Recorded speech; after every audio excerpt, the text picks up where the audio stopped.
I'm Albie Basson. I'm the chairman of the board of trustees for Maranatha Street Workers Trust. I grew up in P, got my matric at Framesby High School, and then I did a BSc Construction Management degree at the NNU. Maranatha works mostly in the Port Elizabeth metropole area. Over the years we've established quite a few new ones. We then started developing a volunteer program where people living on the streets can volunteer to stay at Maranatha and then work for their keep. I grew up in a Christian community, and the support for your fellow man was always a very important aspect. And my wife and I were involved in community work right from young age.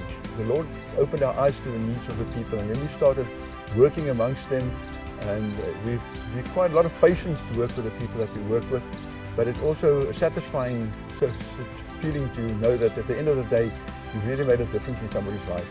Maranatha focuses on the people that really need care, that don't get involved with drugs. There are people that lose their jobs, they don't have anywhere to go, and then they need somewhere where they can just settle and get shelter, get a place to recover and to move on.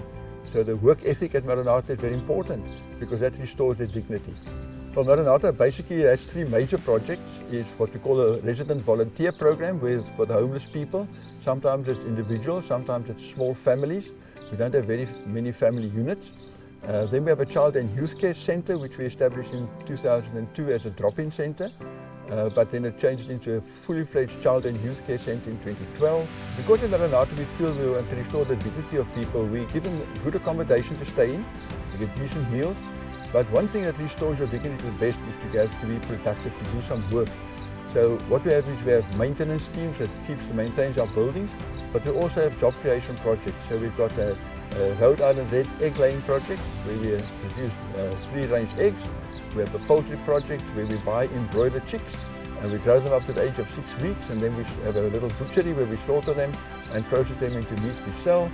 We have a nursery where people can work in, and we have a lettuce project where we supply a letter to certain restaurants that buy their lettuce from us. I was very surprised when I got the phone calls because the work we do is not a glamorous project. After 22 years of service to the community, I've received this recognition, and it really strengthens our heart to know that even what we do in the background can also make a difference in other people's lives.